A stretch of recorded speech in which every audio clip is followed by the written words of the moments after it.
Assalamu alaikum. My name is Shehraz Aziz. I'm working as a project director with Bisport Developers. Marketing की current situation जो आजकल चल रही है real estate के हवाले से और कंस्ट्रक्शन के हवाले से, और बहुत सारे प्रोजेक्ट्स आपको पता है लॉन्च हो चुके हुए हैं, बहुत सारे प्रोजेक्ट्स रुके हुए हैं। प्रॉब्लम क्या है? सिर्फ प्रॉब्लम ये है कि आपकी मार्केटिंग स्ट्रैटेजीज जो हैं वो एज पर मार्केट आप उसको प्रॉपरली लॉन्च नहीं कर पाते। ठीक है, हमारा सबसे पहला फोकस होता है कि कस्टमर की नीड क्या है। सबसे पहले हमने जांचना है कस्टमर की नीड क्या है। कस्टमर की नीड को अगर हम नहीं पकड़ सकते या नहीं उस तक पहुंच सकते तो फिर हमारे लिए चीज़ों को डिलीवर करना बहुत मुश्किल हो जाता है। हम लोग प्रोजेक्ट बगैर सोचे समझे लॉन्च कर देते हैं। हमें ये नहीं पता होता कि मार्केट में कस्टमर की रिक्वायरमेंट क्या है। हम चले जा रहे हैं ऐसे प्रोजेक्ट्स की तरफ कि जिनकी प्राइस वैल्यू वाला कस्टमर मार्केट में एग्जिस्ट ही नहीं कर रहा होता। तो सबसे पहले बीइंग ए प्रोजेक्ट डायरेक्टर हमें ये देखना होता है कि हमारा जो मैनेजमेंट है उसके ज़हन में क्या आइडिया है और उस आइडिया के हिसाब से क्या चीज़ें चेंज होने वाली हैं। उसके ऊपर प्रोजेक्ट डायरेक्टर का काम है कि मार्केट को एनालाइज करे। एनालाइज करने के बाद अपने मैनेजमेंट को या अपने जो सीईओज हैं उनको ये इन्फॉर्म करे कि मार्केट की करंट सिनेरियोज जो हैं वो इस तरह से चल रहे हैं कि हमें इस काइंड का प्रोजेक्ट मार्केट के अंदर लेके उतरना चाहिए। ठीक है, सारे डायनामिक्स को देखते हुए, सारे मार्केट इश्यूज को देखते हुए उसको एक अच्छा प्रोजेक्ट प्रॉपर तरीके से लॉन्च करना चाहिए।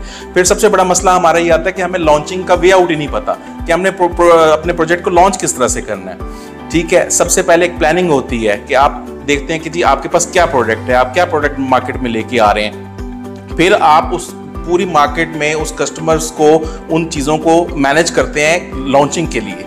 ठीक है, फिर आप ऐसी प्रोडक्ट बनाते हैं जिसमें अट्रैक्शन होनी चाहिए, जिसमें हर तरह का कस्टमर जो है वो आ सके। ना कि आप सिर्फ एक ही क्लास को देख रहे हैं कि जी हमने एक ऐसी क्लास को जो पेंट हाउसेज में जो है इंटरेस्टेड हैं या बहुत सुपर्ब किस्म के अपार्टमेंट्स में इंटरेस्टेड हैं। बेसिकली अपार्टमेंट का जो कस्टमर है वो ना तो मिडिल क्लास है, एक वो क्लास है जिसको आप एक सस्ते बजट का अपार्टमेंट दे रहे होते हैं, और एक वो क्लास है जो बहुत हायर क्लास है। ठीक है, इन दोनों क्लास के बीच में आपने रख के अपने अपार्टमेंट को प्लान करना होता है। अपार्टमेंट का ट्रेंड आया कैसे? आया ऐसे कि डेफिनेटली जब बहुत सारे जॉब्स वाले लोग, बहुत सारे लोग जो हैं ऐसी सिटीज़ की तरफ मूव करते हैं जहाँ पे उनको जॉब्स मिल रही होती हैं, तो उनके लिए एक प्रॉब्लम होती है कि घर एक्वायर करना, घर रेंटल करना या घर परचेज करना। और राइट नो जो मार्केट के और जो सारे सिनेरियोज चल रहे हैं, तो आपको पता है 5 मरले का घर भी जो है ना वो इस वक्त तकरीबन 2.5-3 करोड़ रुपए की रेंज में जा चुका हुआ है। तो वहाँ पे अपार्टमेंट की ज़रूरत पैदा होती है। वहाँ पे ये सारा सिनेरियो पैदा होता है कि कराची से ये ट्रेंड चलता चलता लाहौर, और लाहौर से भी इस्लामाबाद की तरफ कैसे मूव हो गया।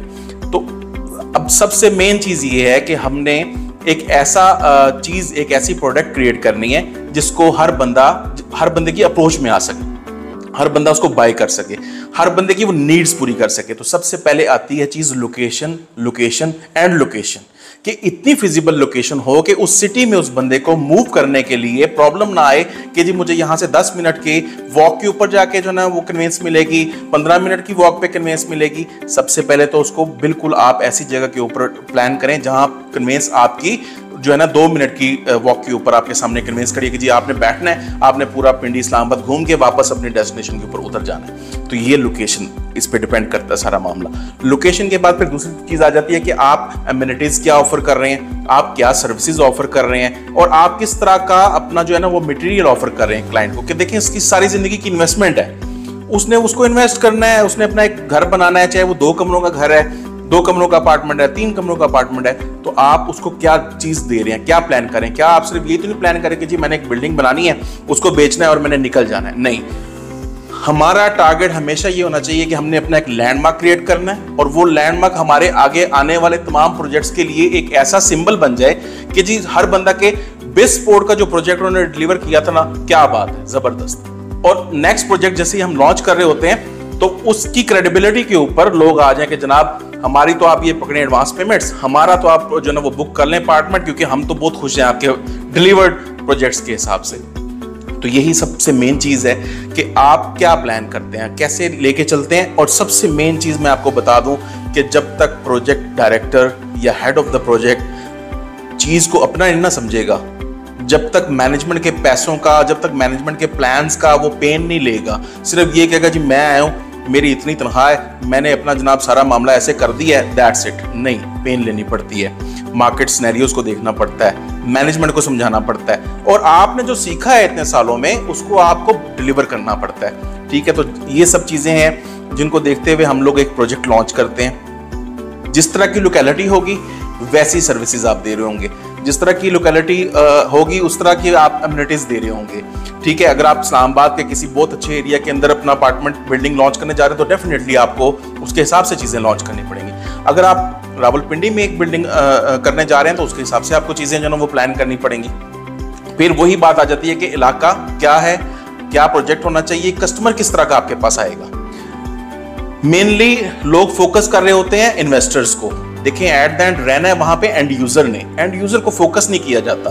एंड यूजर के पास चीज पहुंचते पहुंचते जो है ना वो इतनी ज्यादा हाई रेंज में जा चुकी होती है कि वो बेचारा सोचता रह जाता है कि यार मैं इससे बेहतर तो फिर मैं कोशिश करके कोई इधर से पकड़ के उधर से करके मैं कोई 5 मरले का घर ही ले लूं। ठीक है, तो आपने प्रोडक्ट को इसी तरह प्लान करना है कि हर बंदे के लिए इतनी अट्रैक्शन हो कि हाँ यार मैं I can easily buy this, मैं मैनेज कर लूंगा 3 सालों में। तो इसमें सबसे पहला क्या चीज आ गई कि एक अच्छा पेमेंट प्लान दें आप, एक ऐसा अट्रैक्टिव पेमेंट प्लान दें कि कस्टमर कहे कि हाँ जैसे तैसे करके मैं अपनी इनकम के अंदर इसको मैनेज कर लूंगा। ये पहली अट्रैक्शन होती है। बिल्डिंग तो भी बनी नहीं, बिल्डिंग तो भी बननी है, तो फर्स्ट जो आपका अच्छी चीज आपने जो लॉन्च की मार्केट में वो आपने किया पेमेंट प्लान लॉन्च। इसको कहते हैं आपकी proper launching of the project. ठीक है, बिल्डिंग तो बनेगी, वो 3 सालों में जो उसकी एलिवेशन नजर आ रही है वो चीज डिलीवर हो पाएगी नहीं हो पाएगी, वो तो सारी बात की बातें हैं। सबसे पहले आ गया आपका मार्केट के अंदर आपका पेमेंट प्लान लॉन्च हो गया। पेमेंट प्लान के बाद फिर आपने लेके आना है, देखें हमेशा वो ग्रुप सर्वाइव करते हैं जो अच्छा डिलीवर करते हैं या जो टाइमली अपने प्रोजेक्ट को कंप्लीट करते हैं। तो इस चीज को मेक श्योर करना है कि हम कस्टमर से, इन्वेस्टर्स से जो पैसा ले रहे हैं हम उसको उस प्रोजेक्ट के ऊपर लगाएं, ना कि हम उसको दूसरी तीसरी जगह पे लगा के तो सोच रहे हो जी प्रोजेक्ट में तो अभी 3 साल पड़े हुए हैं, कोई बात नहीं अभी यहाँ से 4 पैसे बना लेते हैं उसके बाद हम कर देंगे। यहाँ पे आके सारी मार्केट में प्रॉब्लम क्रिएट हो जाती है। मेरे जितने भी दोस्त हैं, भाई हैं जो बड़े अच्छे डेवलपर्स हैं, उनके साथ मेरा यही टॉपिक चलता रहता है कि यार यहाँ पे आप लोग आके अपना बिजनेस भी खराब करते हैं और नए आने वाले लोगों को, नए आने वाले डेवलपर्स को और बायर्स को भी खराब करते हैं। मार्केट में ये सारा का सारा प्रॉब्लम बनता ही सिर्फ इस वजह से है जब आप प्रोजेक्ट टाइमली डिलीवर नहीं करते और आप अपनी प्रायोरिटीज कुछ और कर लेते हैं। देखें हमारे ग्रुप के अंदर from the day first when I join the group, तो मेरी कमिटमेंट्स थी अपने मैनेजमेंट के साथ कि अगर मैं प्रोजेक्ट डायरेक्टर आऊंगा तो मैं अपनी मर्जी और मार्केट की रिक्वायरमेंट के हिसाब से चल रहा हूंगा। मैं ये नहीं करूंगा कि जनाब हम फौरी तौर के ऊपर 2 लैंड क्रूजर्स लेके खड़ी कर लें, 2 डाले लेके खड़े कर लें, वो 12-15 गार्ड खड़े कर लें। नेवर। कस्टमर का पैसा है, कस्टमर की चीज, कस्टमर की प्रोडक्ट के ऊपर ही लगेगा। टाइमली डिलीवर होगी प्रोडक्ट, हम कस्टमर को ना खराब करेंगे ना हम इस मामले में आते हैं कि देखें हमें इस चीज की दीन इजाजत ही नहीं देता कि हम किसी रेंटल के ऊपर या हम किसी ऐसी चीज के ऊपर जहां पे इंटरेस्ट का नाम आ जाए हम वहां पे बिजनेस नहीं करते। ठीक है, हम कोई रेंटल ऑफर नहीं करते, कोई इंटरेस्ट वाली चीज हम उसमें हाथ ही नहीं डालते। जो एक्चुअल अपार्टमेंट की प्राइस है वो हमने 3 इयर्स में हमने डिलीवर करना है। 3 इयर्स में हम देखें, आसानी तो यही है ना कि मैं आपको 1 करोड़ रुपए की चीज 3 सालों में पेमेंट लेके आपको डिलीवर कर दूं और वही एक बंदा आपको कहे जी मैं आपको रेंटल दूंगा, ये करूंगा, वो करूंगा, उन्होंने कोई प्रोजेक्ट नहीं करना होता। एक्चुअली वो प्रोजेक्ट होते ही नहीं है जो इंटरेस्ट वाली चीजें ऑफर कर रहे होते हैं। लेकिन एंड यूजर्स को और इन्वेस्टर्स को ये चीजें समझ तब में आती हैं जब वो प्रोजेक्ट्स डिले में चले जाते हैं, इन्वेस्टमेंट्स फंस जाती हैं, चीज मिल नहीं रही होती और वहां पे जाके फिर एक क्लैश की सिचुएशन क्रिएट हो जाती है। तो मार्केट में इस वक्त सबसे पहले जब आपने कोई अपार्टमेंट, कोई शॉप, कुछ भी परचेज करना है, आपको 2 चीजें जाननी बहुत जरूरी है। एक कि आपके डेवलपर की वर्थ क्या है, दूसरा आपके डेवलपर ने क्या डिलीवर किया हुआ है। ठीक है, डेवलपर नहीं हो सकता है डेवलपर कोई नया हो, उसकी टीम तो बैठी हुई है, टीम तो पिछले 12-15 सालों का, 20 सालों का एक्सपीरियंस लेके बैठी हुई है। आप उन बंदों को जांचें कि टीम किस चीज को, किस प्रोडक्ट को कैसे बेच रही है, क्या कमिटमेंट्स आपको दे रही है, अपने एग्रीमेंट्स को, अपने टर्म्स एंड कंडीशंस को प्रॉपरली आप जो है ना वो जांचें और उसके बाद आप अपनी चीजों प्रोडक्ट को परचेज करें। सो क्वालिटी ऑफ प्रोडक्ट की तरफ भी जाएं और फिर सिलेक्शन ऑफ प्रोडक्ट की तरफ भी जाएं। जब आप सिलेक्शन ऑफ प्रोडक्ट की तरफ जाते हैं तो आप बहुत सारी चीज़ों से घूम के आते हैं, बहुत सारी प्रोडक्ट्स को देखते हुए आते हैं, जहां पे आपका दिल मुतमईन होता है और जहां पे आपको डेवलपर की और प्रोडक्ट की अच्छी वर्थ नजर आती है, डेफिनेटली आपको वहां पे इन्वेस्ट भी करना चाहिए।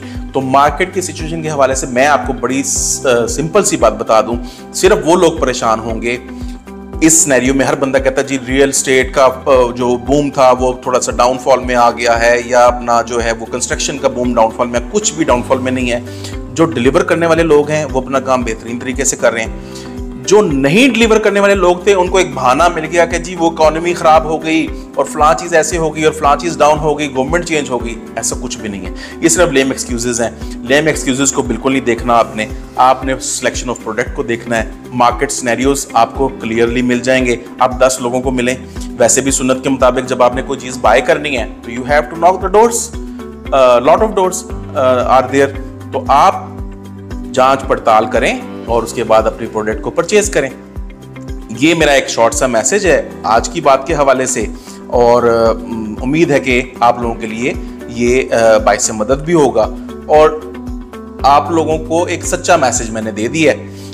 बहुत सारे लोगों को इसमें जो है ना वो इश्यूज भी आते हैं कि जी मतलब हम लोग तो टाइमली डिलीवर भी करना चाहते हैं प्रोजेक्ट्स, और ये भी है, लेकिन मार्केट में जो है ना वो सिनेरियो, मार्केट सिनेरियो कुछ भी नहीं है। यहाँ का सिनेरियो, दिल में क्या सिनेरियो है आपके और आपके दिमाग में क्या है। आप डिलीवर करना चाहते हैं, आप मार्केट में अपना नाम बनाना चाहते हैं, तो आपको डिलीवर करना है। और ऐसे डेवलपर्स के साथ जरूर काम करें जो आपको कन्विंस करता है, जो आपको डिलीवर करता है।